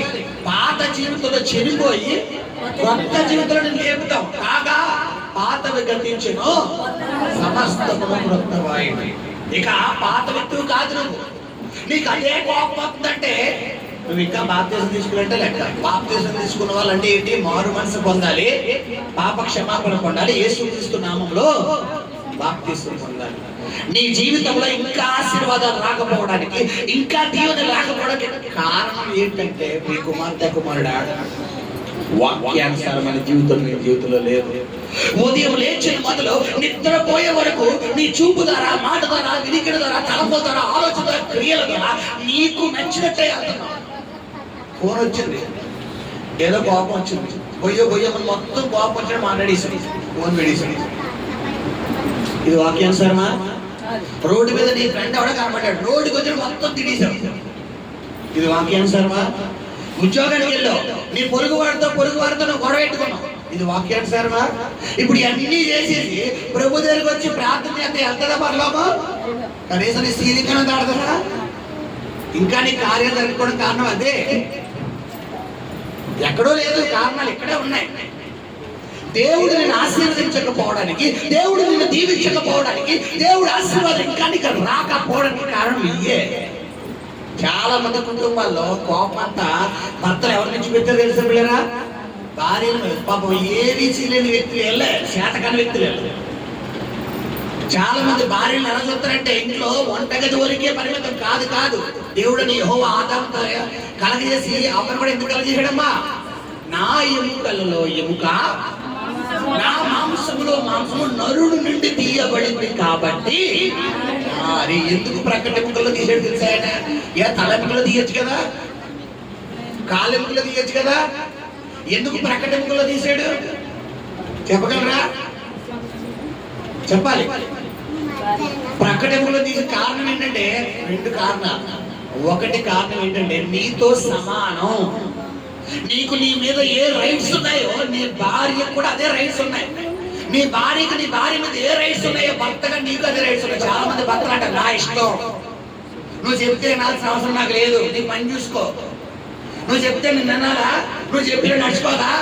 భార్యగా దీని కొద్దిగా నాటుగా తగిలిస్తాడు. నేను భార్య అంటాను, మీరు మీరు యాడ్ చేసుకోండి. తెలుసుగా నాటు మాట ఎలా ఉంటుంది చెప్పాలి, ఒకటి చెప్పండి, చెప్పాలి. నాటు మాట ఒకటి చెప్పండి అమ్మా. పెళ్ళంలా ఉండు, ఎక్కువ చేయగలిగాడు. ఇప్పుడు అదే మాట కానీ భార్య డాష్ డాష్, అదే నాటు మాట. భర్త బదులు నాటు మాట మొగుడులో ఉన్నాను అనుకో, ఎలా ఉంటుంది సార్? డ్రీమ్లోకి వెళ్ళాము, ఎలా ఉంటుంది ఇప్పుడు? ఎవరు మొత్తం నాకు అంటే ఏంటంటే ఈ భార్య భర్త అనకూడదు, భర్త మాత్రం భార్యనంటే తగ్గించుకోవాలి. ఏమన్నా తేడా పడితే వెంటనే ఫోన్ వెళ్ళిపోతే ఎవరికి? పుట్టిండలి పిల్లలు చెప్తున్నారు, పుట్టిండలి అమ్మా. అప్పుడు దాకా అత్తయ్య గారు మావయ్య గారు అన్నారు, రావడే మీ అమ్మాయి తీసుకెళ్ళిపోండి రండి. హలో, తగులుతున్నాయా? తగులుతాయి. ప్రవచనాత్మకమైన సందేశం. హల్లెలూయా. ఎలా ఉందని ప్రార్థన జీవితం గమనించి సహోదరు. మొదటి కారణం నీతో సమానం. రెండో కారణం తెలుసా? ఈ ప్రక్కటెముకల్లోంచి గనక తీస్తే ఈ ప్రక్కటెముకల్లోనే DNA ఉంటుంది. తెలుసా మీకు DNA అంటే ఏంటి? చెప్పాలి పిల్లరా. DNA అంటే ఏంటి? మనిషి పిల్లరా పురుషుల్లో ఉన్నటువంటి కణాలు ఏవైతే ఉంటాయో అదే కణాలకి సరి సమానమైన కణాలు ఎందులో ఉంటాయట? డిఎన్ఏని బట్టి. ఏ వ్యక్తికైనా ఒక బాబు పుట్టినప్పుడు, ఒక స్త్రీకి పుట్టినప్పుడు దాంట్లో తండ్రికి సంబంధించిన కణాలు పిల్లల్లో ఉన్నాయని ఏ టెస్ట్ చేస్తారు? డిఎన్ఏ. ఆ డిఎన్ఏ టెస్ట్ ద్వారా ఇది పుట్టాడో లేదో తెలుస్తుంది. మిగతా ఏ టెస్ట్ ద్వారా ఆ కొడుకు నాకు పుట్టలేదనడానికి లేదు. ఆ డిఎన్ఏ టెస్ట్ లో కనుక రిపోర్ట్లు లాభం వచ్చినాయి అనుకోండి, నోరు పూసుకుని ఇది నా కొడుకు, ఇది నా కూతురు ఒప్పుకోవాలి. అది చట్టబద్ధంగా, ఇది సైన్స్ పరంగా, శాస్త్రపరంగా. ఇప్పుడు ఈ ప్రక్కటెముకలు ఏముంటదంటే డిఎన్ఏ. అంటే దేవుడు ఎందుకు నీ ప్రక్కటెముకలు ఆదాముకు గాఢ నిద్రకాలం చేసి ప్రక్కటెముకలు తీసాడు అంటే నీకు సరైన కణం ఆమె. ఈరోజు నువ్వు అనుకోవచ్చు, కొంతమంది అంటారు నువ్వు వచ్చిన తర్వాత నాకు దరిద్రం వచ్చిందంటారు. నేను పెళ్లి చేసిన దరిద్రం కాదు. నువ్వు ఈ రోజు వరకు నువ్వు ఎలా ఉన్నావంటే కారణం ఏంటి? నీ భార్య ఈ రోజు నువ్వు ఎలా ఉన్నావు కారణం నీ భర్తే. చాలా మంది పురుషులు స్త్రీలు అంటారు, స్త్రీలు నిన్ను కట్టుకుంటారు నా జీవితం తగడిపోయింది అంటారు కొంతమంది ఆడపిల్లలు. లేరా సమాజంలో ఇలాంటి వాళ్ళు? చెప్పాలి, ఉన్నారా లేరా? ఇలాంటి ఆడపిల్లలు లేరా? ఇలాంటి మగవాళ్ళు లేరంటే ఉన్నారు. ఈ రోజు నువ్వు ఇంకా కార్యాలు పొందుకోవడం కూడా నీ నోటి బుద్ధులు. నీ భార్య దగ్గర ఒక బాధ్యత కలిగిన భర్తగా నువ్వు ఉండలేదు, నీ భర్త దగ్గర ఒక బాధ్యత కలిగిన భార్యగా ఉండలేదు. నీకు నచ్చినట్టు ఉంటావు. నీకు నచ్చాలి. నీకు నచ్చినట్టు కాదు, వాక్యానికి నచ్చాలి. వాక్యం ఏం చెప్తుంది? వాక్యానుసారంగా జీవించు. నీకు నచ్చినట్టు కాదు, నీకు నచ్చినా నచ్చకపోయిన వాక్యానుసారంగా జీవితం ఉందా లేదా? చాలా మంది జీవితం ఎలా ఉందంటే పిల్లరా, ఎదుటి వాడి కంట్లో నలుసు చూపెడతారు, వీరి కంట్లో ఏమి పెట్టుకుంటారు? దోలాన్ని పెట్టుకుంటారు. హలో, సాధారణంగా మన కంట్లో నలుసుండి ఎదుటివాడి కంట్లో దూరం ఉందంటే ఒక అర్థం ఉంది. ఇక్కడ రివర్స్ అయిపోతే స్క్రీన్ అంటే ఏంటంటో, నీ కంట్లో ఏముంది? దూరం అంటే ఏంటమ్మా చెప్పాలి. దీన్నేనంటారు దూరం? దీన్నా ఇలా మధ్యలో ఉంటది కదా పల్లెటూరులో, దూలానికి ఇది అంటారు కదా. అంటే నీ కంట్లో ఎంత ఉంది? ఇంత పాపం ఉంది. నీ సహోదరుడు కంట్లో ఎంత ఉంది? నలసు ఉంది. ఇప్పుడు ఈ దూలాన్ని పక్కన పడేసి అదిగో అదిగో ఆ తప్పు చేస్తున్నా, ఆ తప్పు చేయడం వల్ల ముందు నీ కంట్లో దూలంది. ముందు నువ్వు సరి చేసుకో, నీ మాట విధానం సరి చేసుకో, నీ ప్రవర్తన సరి చేసుకో, నీ నడవడిక సరి చేసుకో. నువ్వు మాట్లాడే విధానం సరి చేసుకుంటే, నీ ప్రవర్తన సరి చేసుకుంటే, నీ నడవడిక సరి చేసుకుంటే నీకు రావాల్సిన కార్యాలన్నీ ఆయన చక్కగా తీరుతాడు. హల్లెలూయా. నువ్వు సరి చేసుకోకుండా జరిగిపోవాలంటే జరగదు. ఎలా ఉంది? నీ దేవుడని యెహోవా మాట ఎలా వినాలంటమ్మా? శ్రద్ధగా విను. ఎందుకంటే చాలా మంది 99% నేడు దినాన క్రైస్తవులు అన్నవారు ఇంకా పేదరికంలో, ఇంకా పాపంలో, ఇంకా బానిసత్తులు ఉండి కూడా కారణం ఏంటో తెలుసా అమ్మా? సాతాను ఏం చేసాడు? అలాగే ముసుగేసేసాడు. ఏ ముసుగు చెప్పాలి? నామకాంతమైన ముసుగు. పేరుకు మాత్రమే చర్చికెళ్తారు, పేరుకు మాత్రమే. ఉదయం 9 అయిపోయిందంటే ఇంకా భూమి మీద కాళ్ళు నిలబడవు. ఏ church church church church okay బాగానే ఉంది. 11 అయితే కూడా భూమి మీద కాళ్ళు నిలబడవు. ఎందుకు? ఇల్లు ఇల్లు ఇల్లు. ఒకవేళ ఒక అరగంట ఎక్కువైందాక అయ్యగారికి ప్రార్థనాత్మ దిగి వచ్చి ఒకవేళ వాక్యం కనుక బలంగా వచ్చిందనుకో, ఇప్పుడు ఏం గుర్తుకొస్తుంది మనకి? చెప్పాలి, ఇల్లు గుర్తుకొస్తుంది. హల్లెలూయా, హల్లెలూయా. ఈ రోజు నీ కార్యాలు ఇంకా నువ్వు దేవుని కార్యాలు పొందుకోకపోవడానికి కారణం ఏంటంటే ఇదే. హల్లెలూయా. గమనించండి ఎలా ఉంది నీ ప్రార్థనా జీవితం ప్రియ సహోదరి సహోదరుడా. హల్లెలూయా. ఇక మనం చూసుకుంటే మలాకీ గ్రంథం 3వ అధ్యాయము 8వ వచనం చదువుకుంటే కనుక మానవుడు దేవుని యొక్క ఏం చేశారంట? దొంగిలితిరి. ఏంటి నువ్వు చేసే దొంగతనం? చదువురాడు.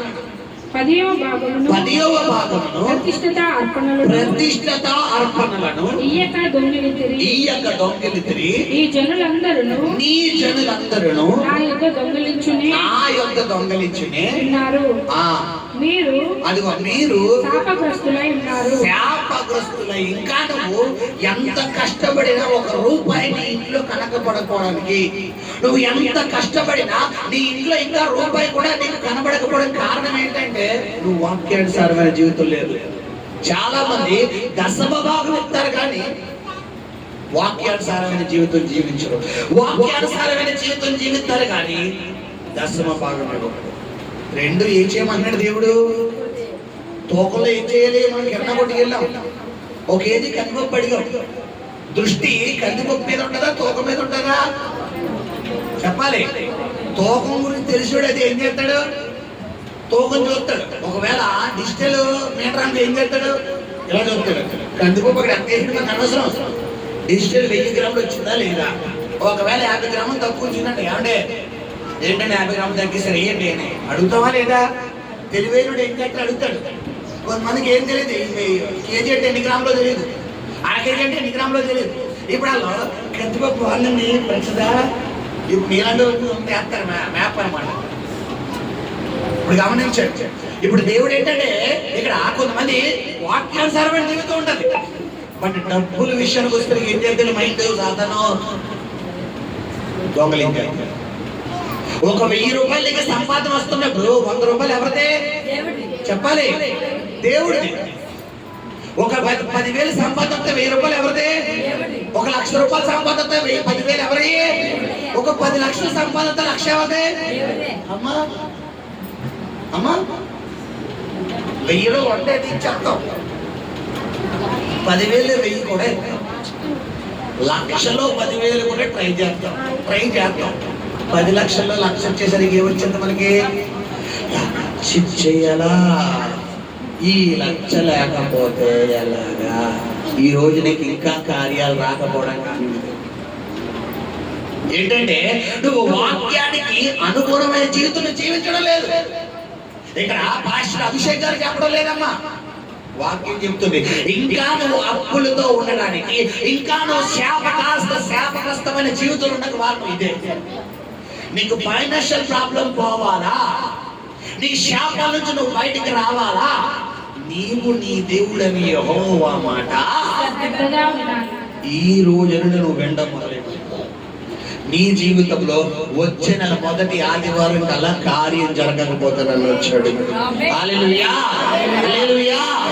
గమనించండి, మీ మధ్యన నేను 2010లో నా జీవనోపాధి నేను ప్రారంభించాను. ఆ రోజుల్లో రాజమండ్రి అండర్గ్రౌండ్లో 100 రూపాయలు బట్టల కొట్లో పనిచేసేవాడు. రోజుకి 100 రూపాయలు ఇచ్చేవాడు. 100 రూపాయలు ఇస్తే ఆ 100 రూపాయల్లో 10 రూపాయలు తీసి పక్కన ఇవ్వండి, 90 రూపాయలు. ఆ 90 రూపాయలు 10 రూపాయలు బొగ్గులు, 10 రూపాయలు కిరోసిన్, 20 రూపాయలు బియ్యం, 10 రూపాయలు కూరగాయలు.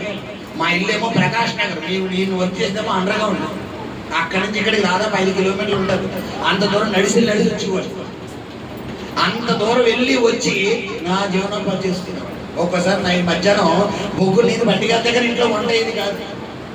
అలా బొగ్గులు ఇంటికెళ్ళి బొగ్గులు తీసుకొచ్చి ఆ బొగ్గులతో అన్నం ఉండాలి.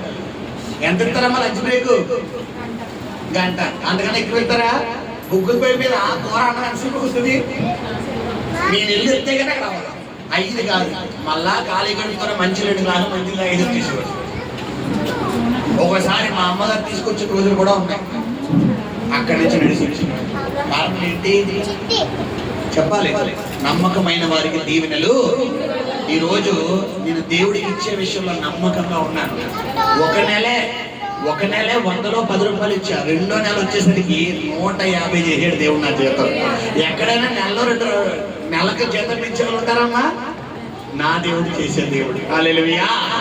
150 6 నెలలు తిరిగే లోపల నెలకి ఇలా రోజుకి 500 రూపాయల జీతం తీసుకున్న వ్యక్తి నేను. 6 నెలలు తిరిగే లోపల సంవత్సరంలో పార్ట్నర్షిప్ వచ్చేసింది. ప్రాఫిట్ లో పార్ట్నర్షిప్ రోజుకి 700 నుంచి 800 పట్టుకెళ్ళేవాడు. ఏంటి 100 రూపాయలు తీసుకునే నేను రోజుకి 800 నుంచి 1000 రూపాయలు పట్టుకెళ్ళేవాడు. కారణం ఏంటి? ఇచ్చే విషయంలో నమ్మకంగా ఉన్నాను. నాకు ఎంత వచ్చినా దేవుడికి మొదలు స్థానం. ఈ రోజు నువ్వు ఇంకా కార్యాలు పొందుకోకపోవడానికి, ఇంకా ఆశీర్వాదాలు పొందుకోకపోవడం కారణం ఏంటంటే నీ 10వ భాగం నువ్వేం చేస్తున్నావు? దొంగలేం చేస్తున్నావు? గమనించండి, మనం ఒక విత్తనాన్ని తీసుకుందాం, ఒక గోధుమ గింజ. అది భూమిలోకి వెళ్ళిన తర్వాత పిల్లరా, ఈ యొక్క భూమిలో ఆ విత్తనం వేసిన తర్వాత ఆ ఒక విత్తనం ఎన్ని విత్తనాలు, ఎన్ని గోధుమ గింజలు బయటికి లాగుతుంది చెప్పాలి? ఆల్మోస్ట్ ఒక దాని లోపల ఉంటది కదా ఒక లేరు. ఆ లేరు దాదాపుగా ఒక 100 ఈజీగా ఉంటాయి ఉండవా చెప్పాలి? 100 ఈజీగా ఉంటాయి. ఒక ఆవగింజ భూమిలో నాటితే దాని ద్వారా చెట్టు అయ్యేది, ఒక మొక్క అయ్యి దాని ద్వారా ఆవాలు వచ్చినప్పుడు దాదాపు ఈజీగా ఒక 1000 ఈజీగా ఉంటుంది. ఈ రోజు నువ్వు ఈ దేవుడు రాజ్యములో ఆ విత్తనం విత్తకపోవడం వల్లే నీకు ఆశీర్వాదం రావడం. కొంతమంది విత్తనం విత్తుతారు కానీ తోకల్లో సమానం ఉండదు. అంటే ఏంటి? కందిపప్పు ఉంటుంది కానీ ఇదేం కేజీ రాయి ఉండదు. నీకు ఎంత కావాలో ముందు ఇక్కడ ఏం చేయాలి? బరువు పెట్టాలి. కేజీయా, అర కేజీయా, 10 కేజీల కేజీ బరువు పెడితే ఈ బరువు తోకాన బట్టే దీని వేడి తెలుస్తుంది. నీలో దశంభాగాలు ఇచ్చేసి వాక్యానుసారం జీవించకపోయినా నువ్వు తేలిపోతావు. నువ్వు వాక్యానుసారమైన జీవితం జీవించి ఇలా చేయకపోయినా నువ్వు తేలిపోతావు. ఎలా ఉండాలి? సమతుల్యంగా, సమానంగా ఉండాలి. ఈ రోజు ఇంకా నీకు కార్యాలు పొందుకోకపోవడానికి కారణం ఇదే. 10వ వచనం చదువుకుని మనం ముగిద్దాం. చదువున్నాను. నా మందిరంలో ఆహారం ఉండినట్లు 10వ భాగమంతయు మీరు నా మందిరపు నిధిలోనికి తీసుకుని రండి. దీన్ని చేసి మీరు నన్ను శోధించిన ఎడల నేను ఆకాశపు వాక్యములు విప్పి ఏంటమ్మా నేను ఆకాశ వాక్యములు విప్పి. ఇక్కడ మొదటిగా మనం చూసుకుంటే నీవు దేవుడు మందిరంలోనికి తీసుకువచ్చి దీన్ని చేసి మీరు నన్ను శోధించిన ఎడల. శోధించడం అంటే ఏంటి? అడగడం అంటే ఏంటి? డెఫినిషన్ అడగడం అంటే ఏంటి? శోధించడం అంటే ఏంటి చెప్పాలి. అడగడం అంటే ప్రభువా నన్ను ఆశీర్వదించిన ఆయన, ప్రభువా నన్ను దీవించిన ఆయన, ఇది ఒకటే. శోధించడం అంటే ఇప్పుడు పిల్లలు ఉంటారు, వీళ్ళకి ఏదైనా కావాలి, వీళ్ళకి మన బాధ అర్థమవుతుందా? వాళ్ళకి చాక్లెట్ మధ్యలో మిగిలింది అనుకోండి, ఇంక కొనిచ్చోరికి ఏం చేస్తారు? డాడీ చాక్లెట్, మమ్మీ అరే ఉండరా, daddy chocolate, mummy chocolate, daddy ఒరే ఉండరా అని మళ్ళీ డాడీ చాక్లెట్, మమ్మీ చాక్లెట్. ఒక దెబ్బ వేసినా కూడా డాడీ చాక్లెట్. వీడికి కావాల్సింది ఏంటి? నీ కష్టం కాదు, నీ బాధ కాదు, వాడికి కావాల్సింది ఏంటి? ఆ చాక్లెట్ ఆ చేతిలో పెట్టావనుకో కుక్కుని వేలో ఉంటాడు. ఇప్పుడు దేవుడికి మనం చాక్లెట్ అనే ఆశీర్వాదం అడగాలంటే ముందు ఏం చేయాలి? దీన్ని చేసి ఏంటి? దీన్ని చేయడం అంటే ఏంటి చెప్పాలి. నీ 10వ భాగం దేవుడి మందిరానికి తీసుకువచ్చి అప్పుడు ఎవరు శోధించమంటున్నాడు? మనం ఏం చేద్దాం? రివర్స్ గేర్ చేస్తాం. ముందు శోధిస్తాం చెప్పాలి. ముందు నాకు ఇవ్వి, తర్వాత నీకు ఇస్తాను. ఇది ఎక్కడ న్యాయం? ఇవ్వుడి ఇవ్వబడను. నువ్వు దేవుడి రాజ్యంలో విత్తితే నీకు ఇస్తాడు. గోధుమ గింజని భూమిలో విత్తితే అది ఏం చేస్తుంది? పగిలి కొన్ని గోధుమలు ఎత్తాలి. ముందు నీవు విత్తాలి. నువ్వు దేవుడి రాజ్యంలో సమర్పణ విత్తాలి, ప్రార్థన విత్తాలి, వాక్యానుసారమైన జీవితం విత్తాలి, లోబడే విధానం విత్తాలి, దేవుడి మాటగా లోబడే విధానం విత్తాలి. విత్తబడినప్పుడే నువ్వు గోధుమ కింద కాస్త వరి పంటలో పైకి లగ్గలుగుతావు. నువ్వు విత్తబడకుండా, నువ్వు జీవించకుండా, నువ్వు నడుచుకోకుండా దేవా నన్ను ఆశీర్వదించంటే నీకు రావా? ఏం చెప్తున్నాడు? దీన్ని చేసి మీరు నన్ను శోధించిన ఎడలా నేను ఆకాశపు వాక్యములను విప్పి. ఏమ్మా సీలింగ్ చెప్తాడు అంటున్నాడా? చెప్పలే సీలింగ్ చెప్తాడా? అంటే ఏం చెప్తారంట? ఆకాశ వాకిట్లను విప్పి నీ ఇంటిలో నువ్వు తినడమే కాదు గాని నీ పిల్లల పిల్లల పిల్లల పిల్లలు కూడా నిన్ను దేవుడిని ఆశీర్వదించే వ్యక్తిగా దేవుడు చేస్తున్నాడు. హల్లెలూయా. ఆ వాక్యం కూడా చెబుతుంది ఉద్యోగం 12వ అధ్యాయం. దేవుడి వాక్యానికి నువ్వు ఆశీర్వాదాలు పొందుకోవాలంటే ఉద్యోగం 12వ అధ్యాయము 24 వచ్చి చదువుకున్నాం.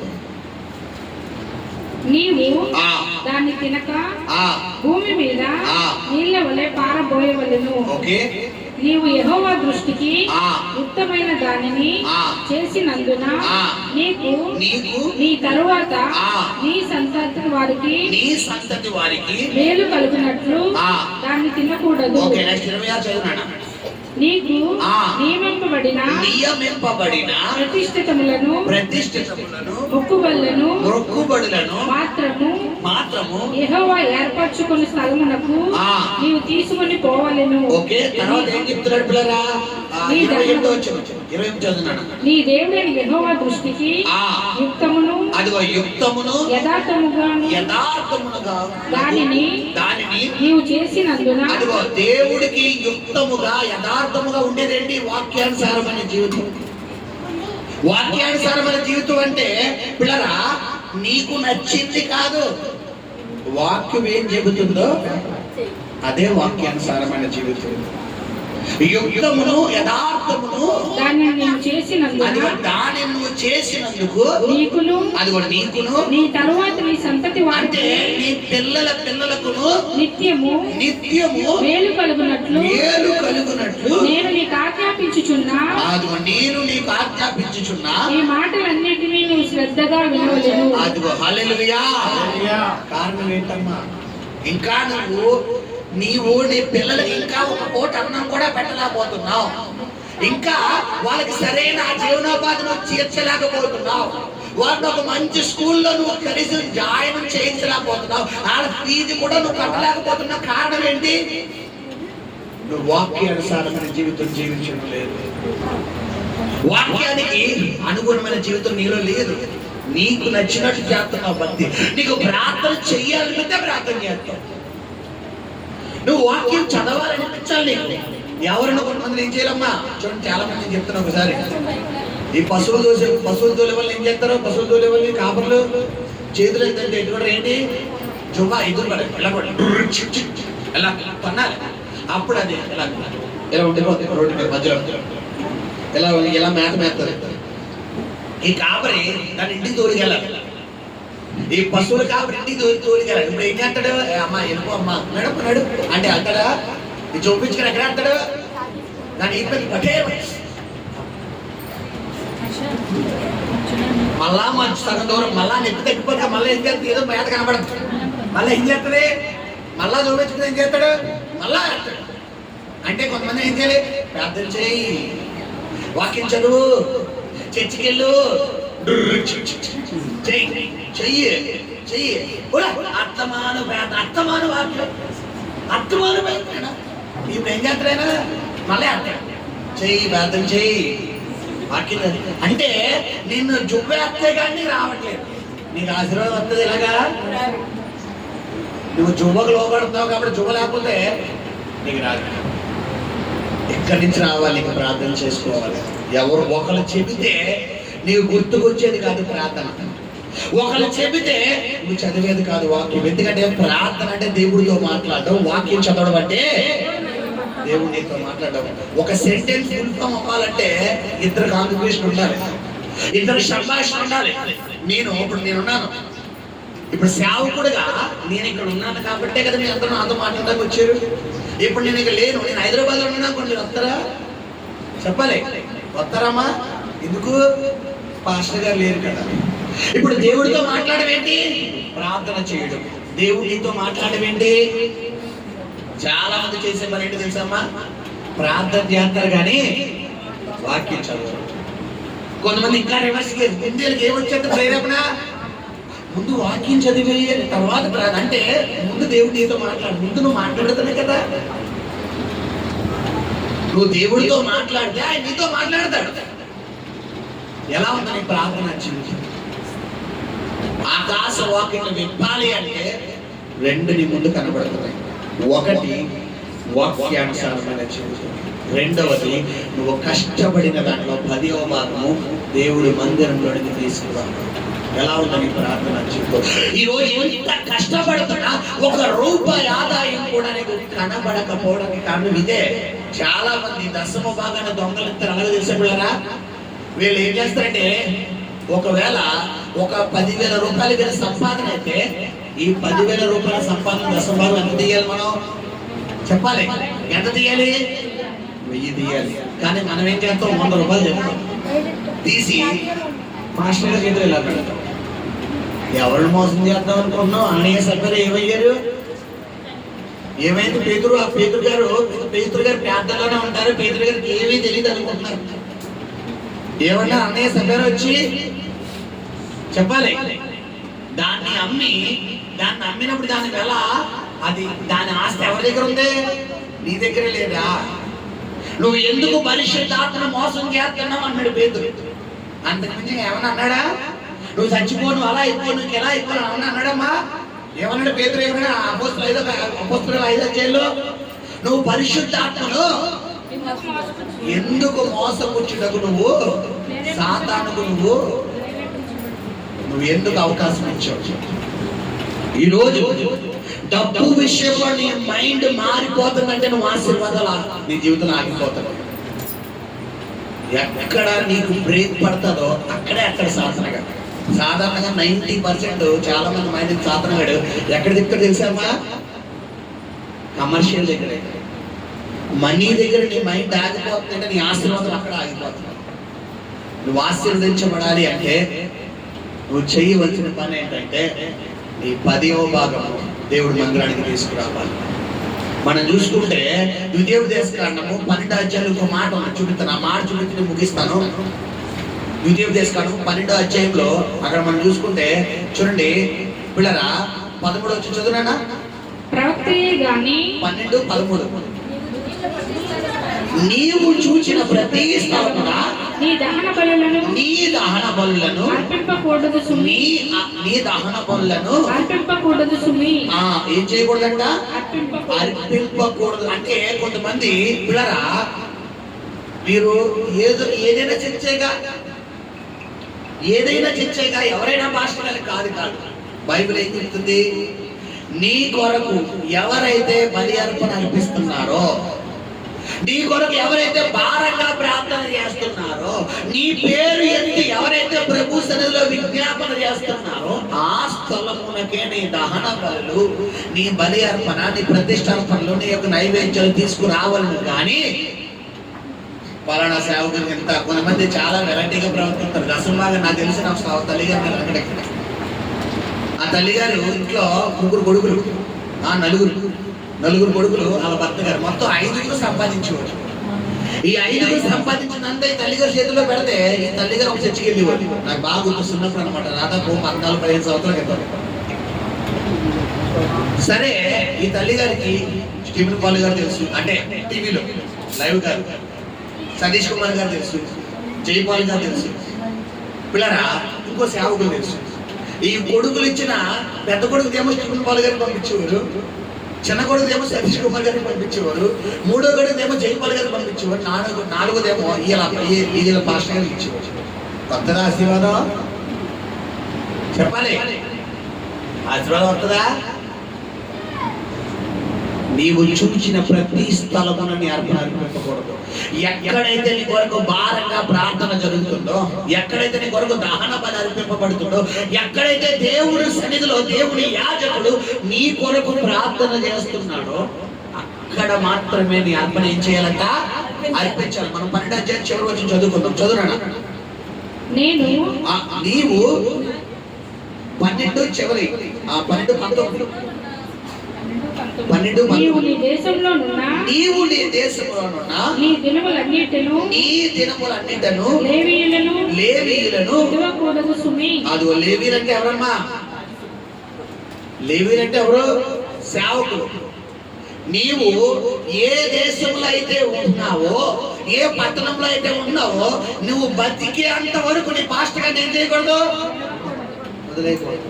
కొంతమంది స్వభావం ఎలా ఉంటుందంటే, ఒక మాట తిట్టారనుకోండి, ఈ చర్చలు కరువా, ఈ చర్చ కాదా, ఇంకో చర్చకి వెళ్తాం. ఈ మాస్టర్ గారు ఇంకో మాస్టర్ గారు లేరా, ఈ చర్చ మానేస్తాం. అది కరెక్ట్ కాదు. బైబిల్ ఏం చెప్తుంది? నీతిమంతుని గద్దింపు తైలాభిషేకం. ఒక సేవకుడు నిన్ను గద్దిస్తున్నాడు, నువ్వు వాక్య విషయంలో, ప్రార్థన విషయంలో నిన్ను గద్దిస్తున్నాడంటే నువ్వు లోబడాలి. లోబడకుండా ఈ మాస్టర్ గారనా, ఈ చర్చనా, నీకు ఏ చర్చ లేవంటే నువ్వు వాక్యానికి విరోధంగా వెళ్తున్నావు. గమనించి ఎలా ఉంది నీ ప్రార్థన జీవితం? నీకు నచ్చినట్టు చేసేది కాదు భక్తి, వాక్యానికి అనుగుణంగా జీవించాలి. చివరిగా మలాకీ గ్రంథము 3వ అధ్యాయము 10వ వచనం చదువుకొని మనం ముగిద్దాం. చదువునా? మలాకీ గ్రంథము 3వ అధ్యాయము 10వ వచనం. నా మందిరంలో ఆహారం ఉండినట్లు 10వ భాగమంతా మీరు నా మందిరపు నిధిలోనికి తీసుకుని రండి. దీన్ని చేసి మీరు నన్ను శోధించిన ఎడల నేను ఆకాశపు వాకిళ్లను విప్పి పట్టజాలనంత విస్తారముగా దీవెనలు కుమ్మరించేదనని సైన్యములకు అధిపతి యెహోవా సెలవిచ్చుచున్నాడు. మీ పంటను తినివేయు పురుగులను నేను గర్జించెదను. నువ్వు కష్టపడుతున్న ఆదాయమే నీ పంట. నెలకి 10,000, 20,000, 30,000, 40,000, 50,000 నువ్వు కష్టపడితే వస్తుంది చూడు. అదే నీ పంట. ఇప్పుడు నీ పంటను తినవే పురుగులు అంటే ఏంటి? రోగం.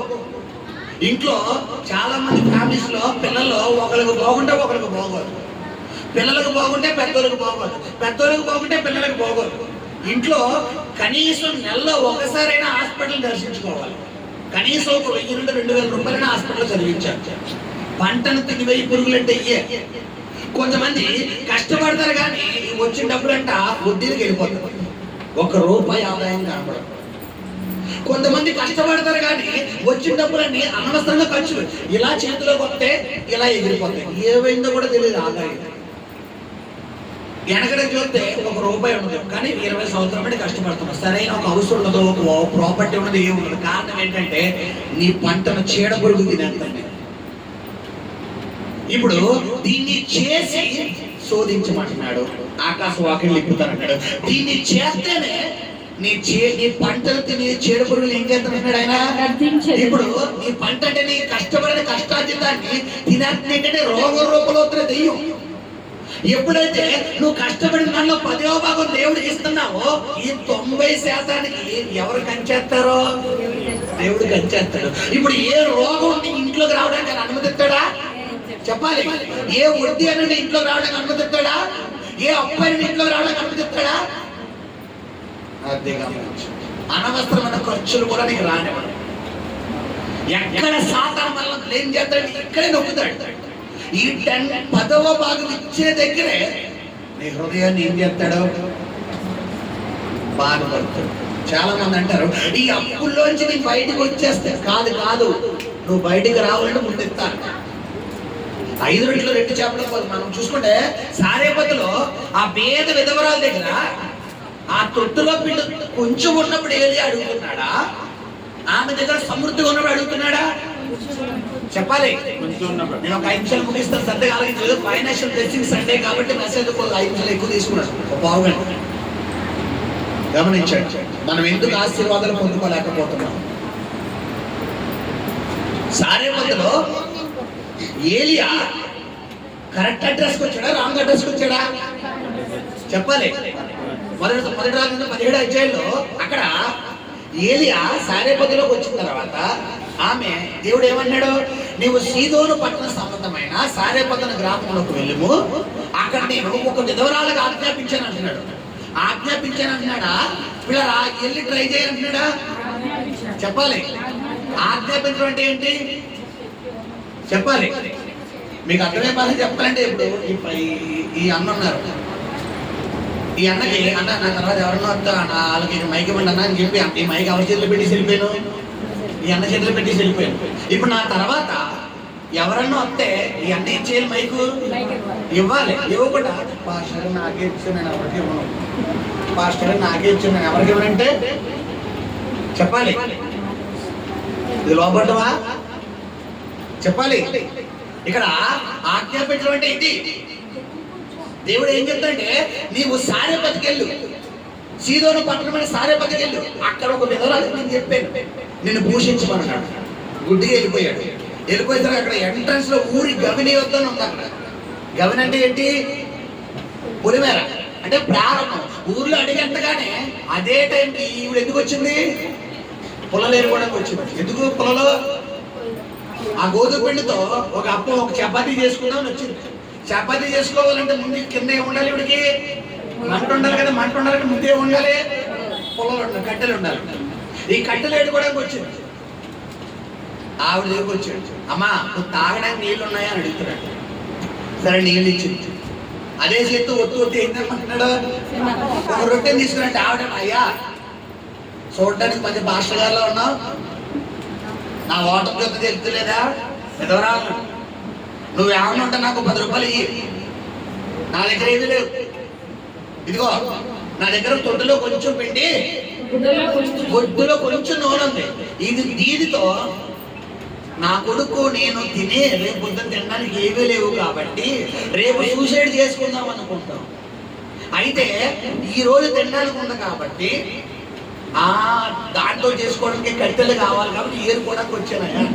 ఇప్పుడు ఇదే మాట కనుక ఒకవేళ అదే ఏరియా స్థానంలో నువ్వు ఉంటే నిన్నంటే నేను ఒళ్ళు తెచ్చే మాట ఏంటో చెప్పనా? నేను సారీ అమ్మా, నేను దేవుడు పంపించిన వ్యక్తి చెప్పాలి, నువ్వు అనుకున్నాను, నువ్వు కాదనుకున్నా, సరే అమ్మ సారీ అని చెప్పి అక్కడికి సైడ్ అయిపోతాను. కానీ ఏలి అలా అంటున్నాడా చెప్పాలి, మొదటిగా నాకు అప్పము చేసుకుని తీసుకురా. కారణం ఏంటి? నీ కరువులో నువ్వు దేవుడికి ఇచ్చే వ్యక్తిగా ఉంటే, నీ లేమిలో నువ్వు దేవుడికి ఇచ్చే వ్యక్తిగా ఉంటే, దేవుడిని ఇచ్చే మనసును దేవుడు చూస్తాడు. హల్లెలూయా, హల్లెలూయా. నీవు లేమిలో ఇవ్వాలి, కలిమిలో ఇవ్వాలి. ఎందుకంటే ఇచ్చే మనసు ఎవరికి కావాలి? దేవుడికి కావాలి. చాలా మంది నన్ను ఆశీర్వదించయ్యా నేను ఇస్తాను, కాదు కాదు. సారే పద పేద ఏం చేస్తుంది? కలిమిలో ఎత్తుంది, లేమిలో ఎత్తుంది. ఏమన్నాడు అక్కడ ఏలియా? నీవు మొదటిగా దాంట్లో నాకు ఒక అప్పము చేసుకుని తీసుకురా, తరువాత నీకును నీ బిడ్డకును అప్పము. ఏమంటే అయ్యేదే ఎంత? పిండి ఎంత ఉంది? అప్పాలు ఎన్ని అవుతాయి? కానీ ఏలియా ఎలా పలుకుతున్నాడు? ముందు నాకు తీసుకురా, తర్వాత నీకు నీ బిడ్డకి చేసుకో. అంటే ఈ మాట పలకడం తోడనే అక్కడ పిండి ఊరడం మొదలు పెట్టింది. హల్లెలూయా. పిండి అంటే ఆశీర్వాదం. నీ జీవితంలో ఆశీర్వాదం కావాలంటే ముందు దేవుడి నోటి మాటకు నువ్వు ఏమవ్వాలి? లోబడాలి. వాక్యానికి లోబడాలి, దేవుడి చిత్తానికి లోబడాలి, దేవుడి ఉద్దేశానికి లోబడాలి. దేవుడు నీతో వాక్యం ద్వారా ఏదైతే తెలియపరుస్తున్నాడో నువ్వు దానికి సరెండర్ అయిపోవాలి. సరెండర్ అవ్వకుండా నా పద్ధతి ఇంతే, నా ప్రవర్తన ఇంతే, నా నడవడికి ఇంతే, నా క్రియేషన్ ఇంతే అంటే నీకు ఆశీర్వాదాలు కావు. ఆ తల్లి ముందు మొరాయించింది, కానీ రెండోసారి ఏమన్నా తిరిగేసేస్తుందా? ఇప్పుడు అదే ప్లేస్లో ఇప్పుడు ఇందాక ఏలే స్థలం మిమ్మల్ని పెట్టాను, ఇప్పుడు అదే సారి పద్ధతి నేను పెట్టాను అనుకోండి, ఇప్పుడు అదే ఏరియా నేను వచ్చాను అనుకోండి, మీ ఇంట్లో 100 గ్రాములు బియ్యం ఉన్నాయి, మీ ఇంటికి వచ్చాను మధ్యాహ్నం భోజనానికి వచ్చిన 1 గంట. ఆ భాష ప్రెసిడెంట్ అండి మంచిది తాగుతారా? తాగుతారమ్మా. అదే ఎత్తు కొద్దిగా పోయిన అన్నం పెట్టామ్మా. కూర ఏమంటారు? చికెనా? సరే అన్నం పెట్టాను. మాస్టర్ గారు మాకే 100 గ్రాములు బియ్యం ఉన్నాయండి, 1/4 కేజీ బియ్యం ఉన్నాయి, నాకు మా భర్తకి మా పిల్లలకి తప్ప సరిపోవండి అని మొహమ్మద్ చెప్పారు. పర్వాలేదమ్మా పెట్టండి అమ్మా. ఏంట్రా బాబు పాస్టర్ గారు చెప్తున్నా కూడా అర్థం కావట్లేదు. పర్వాలేదమ్మా పెట్టండి, మీరు తినపని. ముందు ఎలా ఉంటుంది? ఎవరు? పాస్టర్ గారు అంటుంది. ఇప్పుడు పాస్టర్ గారు మీకు చెబుతుంది అర్థం కావట్లేదా? మీసి ఏమవుతుంది? మారిపోతుంది. ఇప్పుడు ఏలియా దగ్గర కూడా సారి పద్ధతులు ఫేస్ ఏమవ్వాలి? మారిపోవాలి. మారిపోయిందా? ఏంటి ఆ మాట చదవండి, మొదటి రోజులు 17 చేయము. ఆ మాట చదవండి, చదువుకిద్దాం. అప్పుడు ఏలియా ఆమెతో ఇట్లా నేను భయపడవద్దు, పోయి నీవు చెప్పినట్లు చెయ్యుము. అయితే అందులో నాకు ఒక చిన్న అప్పము మొదట చేసి నా యొద్దకు తీసుకొని రమ్ము. శాంపిల్ తీసుకురా అంటున్నాడు. తర్వాత నీకును. ఏమండి చిన్నప్ప అంటే ఏంటి చెప్పాలి? చిన్నప్ప అంటే ఏంటమ్మా? శాంపిల్ అప్పం తెలుసుగా. శాంపిల్ ఎంత ఉంటుంది? ఎంత అప్పు, ఎంత రొట్టె. ఆమె దగ్గర ఎంత రొట్టె ఉండాలి. కానీ దేవుడు ఏం చెప్తున్నాడు? ఏలియా ఏం చెప్తున్నాడు? ముందు శాంపిల్ తీసుకురా. ఆ శాంపిలే 10వ భాగం. ఆ శాంపిలే 10వ భాగం. నువ్వు దేవుడు మాటకు లోబడమే 10వ భాగం. నువ్వు దేవుడి చిత్తానికి లోబడమే 10వ భాగం. దేవుడు వాక్యానుసారమైన జీవితం జీవించడమే 10వ భాగం. చాలా మంది 10వ భాగం అంటే మైండ్ మనీ క్యాలిక్యులేట్ చేస్తారు. మనీయే కాదు, బలి అర్పించడం కంటే మాట వినడం శ్రేష్ఠం. సౌలు బలెత్తున్నాడు, దావీదు మాట వింటున్నాడు. ఇద్దరులో ఎవరికో దేవుడు హృదయాన్సరుడు అన్నాడు? దావీదునే. ఎందుకు చెప్పాలి? సౌలు చెప్పింది చేయలేదు, దావీదు చెప్పింది చేశాడు. చాలా మందికి చెప్పింది చేయరు, అక్కర్లేని గొరిగింపులు ఎక్కువ. వాక్యానుసారంగా జీవించరా బాబు అంటే వాక్యానుసారంగానూ జీవిస్తారా, లోకానుసారంగానూ జీవిస్తారు. ఎంతమంది వివాహాలు చేస్తే అన్యులాచారాలు ఇక్కడ పాటించే వాళ్ళు లేరమ్మా? చెప్పాలి. ఎంతమంది జరాలు వస్తే తాయితలు కట్టించుకునే వాళ్ళు ఇక్కడ లేరు? ఎంతమంది మాంత్రికుల దగ్గరికి వెళ్ళేవాళ్ళు లేరు?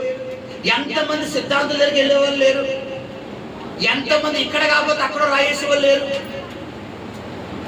ఇంకా నీకు కార్యాలు జరగకపోవడం కారణం ఇదే. ఎక్కడో ఒక చోట సాధారణ నువ్వు చోటిస్తున్నావు, ఎక్కడో ఒక చోట. మనం చూసుకుంటే ఇంట్లో ఇంటి చుట్టూ ఎలకలు తిరుగుతాయి, వాటి పని ఏంటి చెప్పాలి? ఏదో ఒక రూపంలో ఇంట్లోకి రావాలి. ఏం చేస్తాం? ఈ పైన ఉంటారు ఏమంటారు, ఆ పైన కణాలు ఉంటాయి కదా, సన్సైడా ఏంటి గ్రిల్, వాటిలో ఏం వేస్తావు? ఇలాంటి అన్నగేడతాం, అలాంటి ధర్మకులు ఇడతాం, లేదా ఈ కన్నాల దగ్గర చిత్తని కుటుంబకులు ఇడతాం. అయితే ఇంట్లో రావాలి, లేదా అటులో రావాలి, లేదా తలుపు వేసేస్తాం, కిటికీలు వేసేస్తాం. ఇంకొత్తది లోపలికి. ఇప్పుడు సాధారణ ఇంట్లో నీ ఒంట్లోకి రావాలంటే ఎలా వస్తాడు? నీ చూపు ద్వారా వస్తాడు, నీ మాట ద్వారా వస్తాడు, నీ వినికిడి ద్వారా వస్తాడు, నీ చేష్టల ద్వారా వస్తాడు, నీ క్రియల ద్వారా వస్తాడు. ఎక్కడో ఒక చోట సాధారణ చోటు ఎత్తాడు. నీ నోరు స్పీడ్ ఎక్కువైపోతుంది.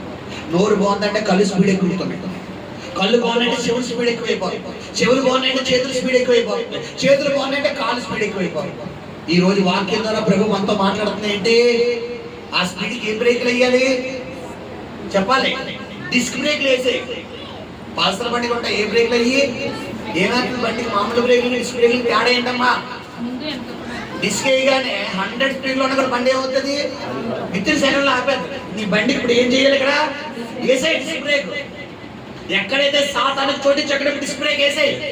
రేపు వచ్చే నెల ఆశీర్వాదం రాకపోతాను అన్నాడు. హల్లెలూయా. బలి అర్పించుట కంటే చీడ పురుగులు తరుగుతాడట, పసర పురుగులు తరుగుతాడట, గొంగల పురుగులను తరుగుతాడట. గమనించు, నీ పంటను తినివే చీడ పురుగులు, గొంగల పురుగులు, పసర పురుగులు, మిడతలు ఆయన తరుగుతాడట. ఇంకా నీ కుటుంబంలో అప్పులనే శోధన నేను అటాక్ చేయడానికి కారణం ఇదే. మా ఫైనాన్షియల్ ప్రాబ్లం పోతే లేమిలో సారేపతి విధవరాలు ఏం చేసింది? ఇది ముందు పెట్టు. వాక్యానికి అనుగుణంగా నువ్వు జీవించు, నీ జీవితంలో దేవుడు కార్యాలు చేయబోతున్నాడు. హల్లెలూయా. రెండు మాటలు ముందు నుంచి. ఒకటి వాక్యానుసారమైన జీవితం, రెండు బలి అవ్వాలి. ఈ రెండిట్లోనే ఉన్నాయి బలి అర్థం. గమనించి ప్రార్థన చేసుకుందాం. కలుపుకోండి. పరిశుద్ధ నమ్మకం